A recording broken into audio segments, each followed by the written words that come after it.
Welcome to movies की सनीमाबाजी। हम बात कर रहे हैं ही मैन धर्म जी के बारे में। और पिछले भाग में हमने सुना था कि किस प्रकार से धर्म जी बहुत सालों बाद जब अपने गांव पहुंचते हैं तो वहां लोगों से ऐसे मिलते हैं जैसे वो बिल्कुल साधारण उन्हीं के समान मनुष्य हैं। वो अपने हीरो होने के स्टेटस का जरा सा भी प्रदर्शन नहीं करते हैं। और धर्म जी की यही बात, उनका यही गुण उन्हें दूसरे फिल्मी हीरोज से अलग करता है। तो चलिए आज जानते हैं कि धर्म जी का जन्म कब हुआ था और किस तरह से वो फिल्मों में आए। और एक बहुत मज़ेदार बात कि जब वो अपने आइडियल दिलीप साहब से मिलने के लिए अचानक पहुंच गए थे। बेहद हैंडसम, खूबसूरत और शालीन तथा सौम्य धर्म जी का जन्म हुआ था पंजाब के लुधियाना जिले के एक गांव में 8 दिसंबर सन 1935 को धर्मिंदर सिंह देओल के रूप में। धर्म जी के पिताजी थे श्री केवल किशन सिंह देओल जी और माताजी का नाम था श्रीमती सतवंत कौर। धर्म जी की शुरुआती पढ़ाई हुई थी साहनेवाल गांव में और उसके बाद लुधियाना के गवर्नमेंट इंटर कॉलेज में, जो कि था लल्टन कला में। और यहीं पर उनके पिताजी हेडमास्टर थे।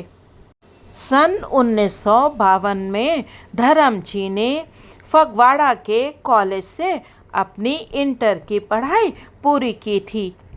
बचपन से ही विभिन्न जगहों पर रहने के कारण और अपने पिताजी के शिक्षक होने के कारण संस्कार तो धर्म जी के मन में आ ही गए थे और उनकी शिष्टता सौम्यता का आज तक हर कोई कायल है। पिछले भाग में हमने जाना था कि किस तरह एक शादी में जाने पर धर्म जी ने जब एक फिल्म शहीद देखी थी तो उनके मन में फिल्मों में काम करने की भावना जाग गई थी और फिर वो मुंबई जाने के लिए हर रोज सोचते थे। फिर अपनी माताजी की सहायता से आखिरकार वो मुंबई पहुंच ही गए। लेकिन मुंबई के बारे में उन्होंने जैसे सपने देखे थे और जो कुछ सोचा था वो सब यहाँ आकर एक बड़ी कड़वी हकीकत में बदल गया। और अपने रिजेक्शन से आहत होकर वो पंजाब में अपने गांव वापस लौट गए। लेकिन इस रिजेक्शन ने उनके अंदर फिल्मों में काम करने की चाहत की आग को बुझने नहीं दिया। वो आग उनके मन में बराबर जलती रही। उनके सपने मरे नहीं। और इसमें भूमिका निभाई एक हादसे ने, जिसने उन्हें फिल्मों में काम करने के लिए हमेशा प्रेरित किया।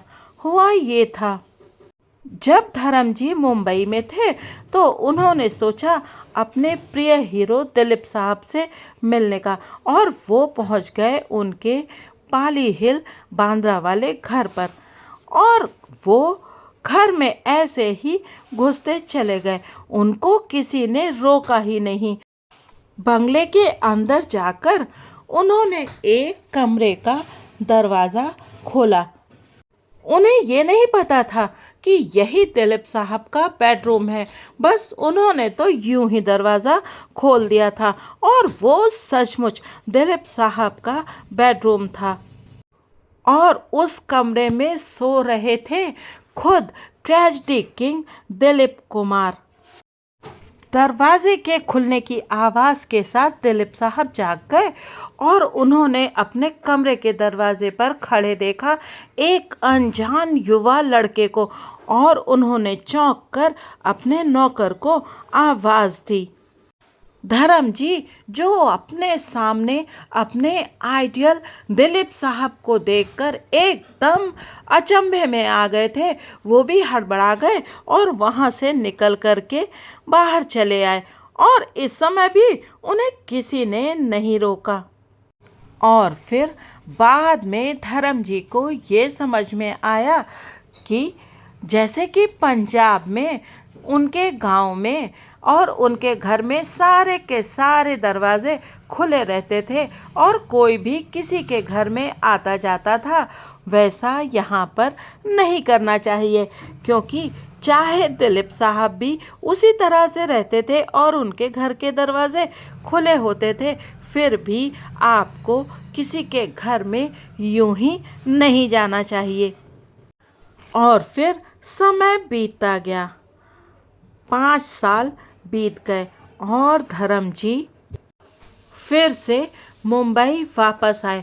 और इस बार उनके साथ साथ थी उनकी माँ की दुआएं और पिताजी की भी शुभकामनाएं और बहुत सारे आशीर्वाद। इसके साथ साथ उनके पास एक और खजाना भी था, उनका बेटा अजय, जिसका कि जन्म हुआ था सन 1957 में।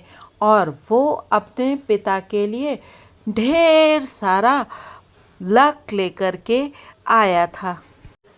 इसी समय धर्म जी ने फिल्म फेयर के नए चेहरों की खोज के लिए किए जा रहे कॉन्टेस्ट में पार्टिसिपेट किया और उन्हें चुन लिया गया। और फिर से वो एक बार मुंबई आ गए। उन दिनों की याद करते हुए धर्म जी बताते हैं कि मैं अपनी माँ को एक फिल्म दिखाने के लिए ले गया और तब मेरी माँ ने फिल्म देखने के बाद मुझसे कहा कि मुझे फिल्म इंडस्ट्री में ही कोई काम ढूंढना चाहिए। लेकिन मुझे ये नहीं मालूम था कि मैं अगर वहाँ जाऊँगा तो मैं काम कैसे ढूंढ पाऊँगा।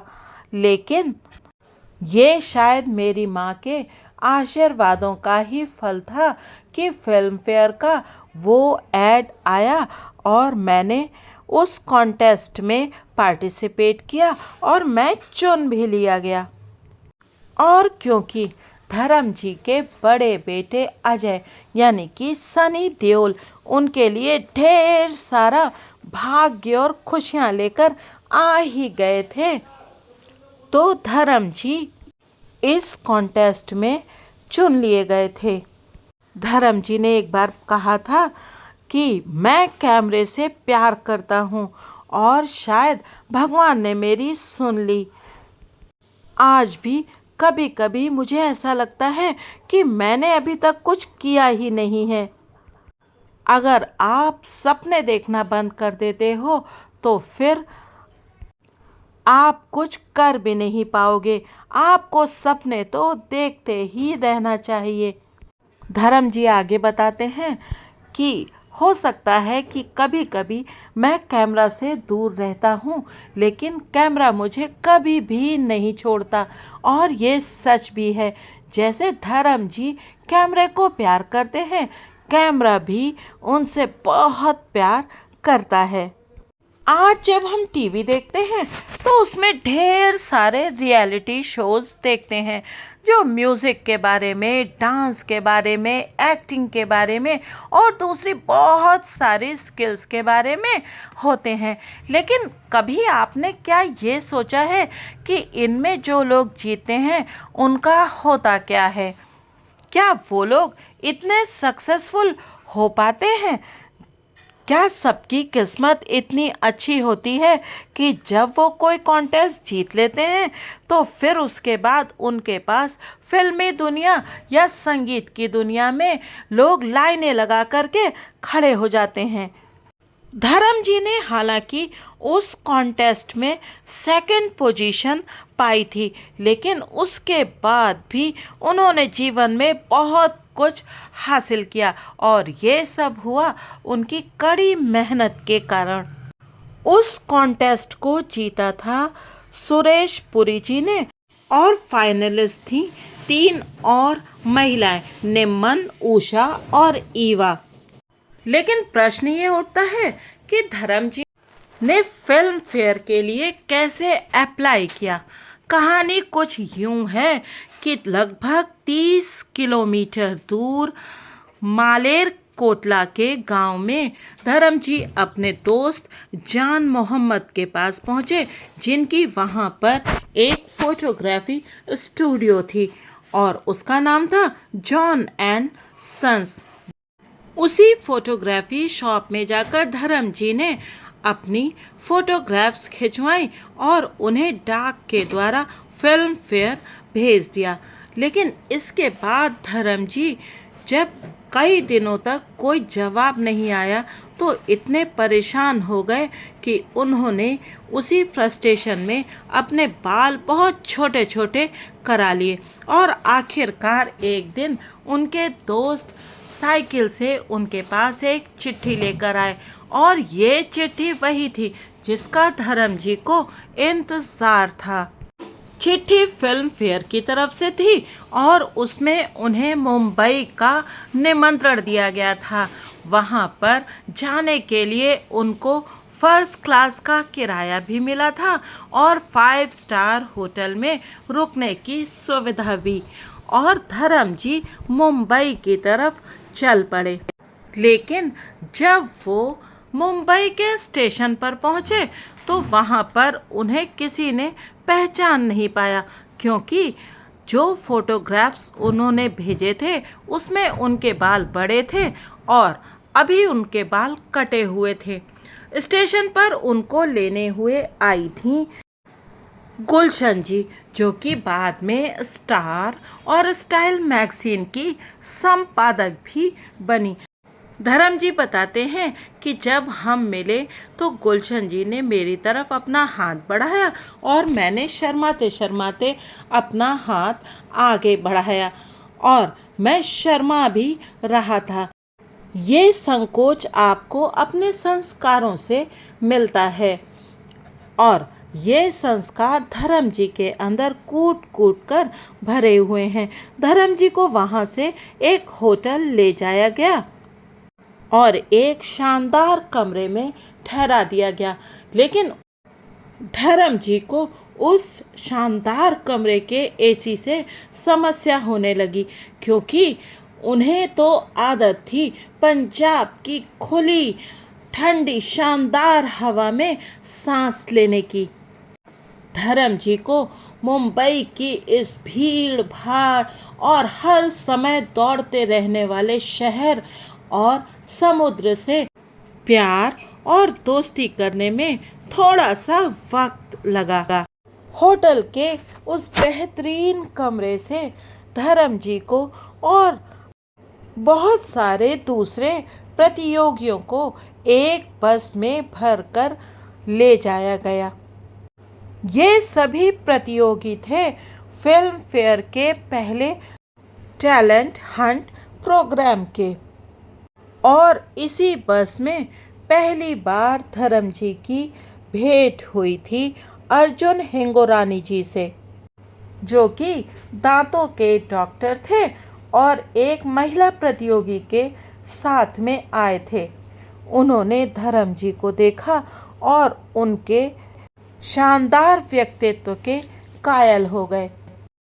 यहीं पर धर्मजी की भेंट हुई फरीदा जी से, जो कि दिलीप कुमार साहब की बहन थी। और जब धर्मजी ने बताया कि वो दिलीप साहब के कितने बड़े फ़ैन हैं, तब फरीदा जी ने दिलीप साहब के साथ धर्मजी की अगले दिन मुलाकात फिक्स कर दी। फरीदा जी फिल्म फेयर के प्रतियोगियों के मेकअप की इंचार्ज थीं।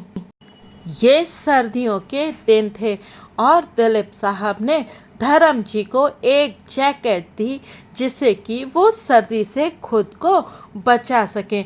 ये पेरिस में बनी थी और बहुत महंगी थी। धर्मजी ने इसे एक यादगार के तौर पर संभाल कर रखा था। दिलीप साहब और धर्मजी की दोस्ती सालों साल चलती गई। धर्म जी आज भी दिलीप साहब के फैन हैं। धर्म जी के लिए ये कोई बहुत अच्छा दौर नहीं था। उन्हें बहुत सी कठिनाइयों का सामना करना पड़ा, जिसमें बहुत बार अपमान और दिल का टूटना और बहुत बार ह्यूमिलिएशन तक सहना पड़ा। धर्म जी जो कि दिल से बिल्कुल एक छोटे मासूम बच्चे की तरह थे, उनके लिए ये सब बहुत तकलीफ देह था। लेकिन ये सारी कठिनाइयाँ, ये सारे संघर्ष, ये सारे अपमान धर्म जी एक के बाद एक झेलते चले गए और इन सब कठिनाइयों को उन्होंने पार भी कर लिया। और इस सब में उनका साथ दिया उनकी माँ के ढेरों आशीर्वाद ने, और साथ ही साथ उनके दिल में जल रही फिल्म एक्टर बनने की आग ने, और इसके साथ उनका भाग्य तो था ही। उस समय बड़े हीरोज जो कि धर्म जी के आइडियल थे और जिनके सामने धर्म जी को अपने आप को साबित करना था, वो थे दिलीप कुमार साहब, राज कपूर जी, देवानंद साहब, मोतीलाल जी और बाद में उत्तम कुमार जी। ये सारे के सारे एक्टर्स धर्म जी की कहीं ना कहीं प्रेरणा भी थे, और इन्हीं ने धर्म जी के जीवन को बदल भी दिया था। धर्म जी संघर्ष तो कर ही रहे थे, लेकिन वो इन सारे एक्टर्स की फिल्में भी देख रहे थे। 2 साल उन्होंने एक कमरे में बिता दिए थे, जो कि एक गैराज के ऊपर बना था और वर्सोवा में सबर्ब में था। कई कई बार धर्म जी एक बार ही खाना खाते थे और उन्हें स्टूडियो के चक्कर लगाने में भी बहुत तकलीफ होती थी। जब आज हम धर्म जी को जीवन के इस मोड़ पर देखते हैं, जहां पर उन्होंने सफलता की सभी सीढ़ियों को पार कर लिया है और आसमान को छू लिया है, तब शायद हम उस संघर्ष के बारे में ना तो कुछ जानते हैं और ना जानना ही चाहते हैं।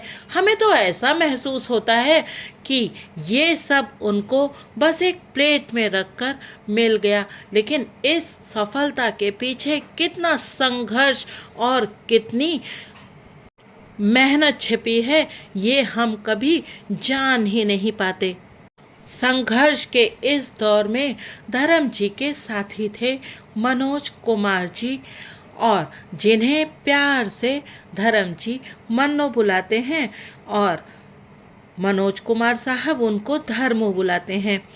दोनों की दोस्ती सन 1960 से आज तक बराबर कायम है।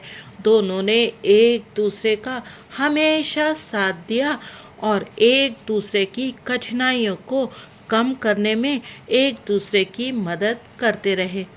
मनोज कुमार साहब बताते हैं, मुझे ठीक से याद नहीं है कि हम कब मिले थे। उन दिनों एलपी राव जी जो कि एडिटर थे फिल्म फेयर मैगजीन के, वो बहुत पार्टियां करते थे और उसमें कल चमकने वाले सितारों को बुलाते थे। मुझे लगता है हम शायद रंजीत स्टूडियो दादर में मिले थे। मनोज कुमार जी ने ये भी बताया था कि धर्म जी ने उन्हें ये बताया था कि वो फिल्म फेयर कॉन्टेस्ट के पहले ही मुंबई आ गए थे और फिर उसके बाद यहाँ असफलता हाथ लगने पर अपने गांव वापस लौट गए थे। मनोज कुमार जी ने ये भी बताया कि स्थितियाँ उतनी खूबसूरत नहीं दिख रही थीं जितनी हम सोच रहे थे, लेकिन धीरे धीरे करके मेहनत करते करते वो सफलता की सीढ़ियाँ चढ़ते गए। लेकिन ये सब हुआ कैसे और स्क्रीन टेस्ट में क्या हुआ, धर्म जी ने उसे कैसे पास किया और उन्हें पहली फिल्म कौन सी मिली, ये सब जानेंगे इस सीरीज के अगले भागों में आप बने रहिएगा मूवीज़ की सनीमाबाजी के साथ और सुनते रहिएगा धर्म जी के जीवन की ये प्रेरणादायक कहानी।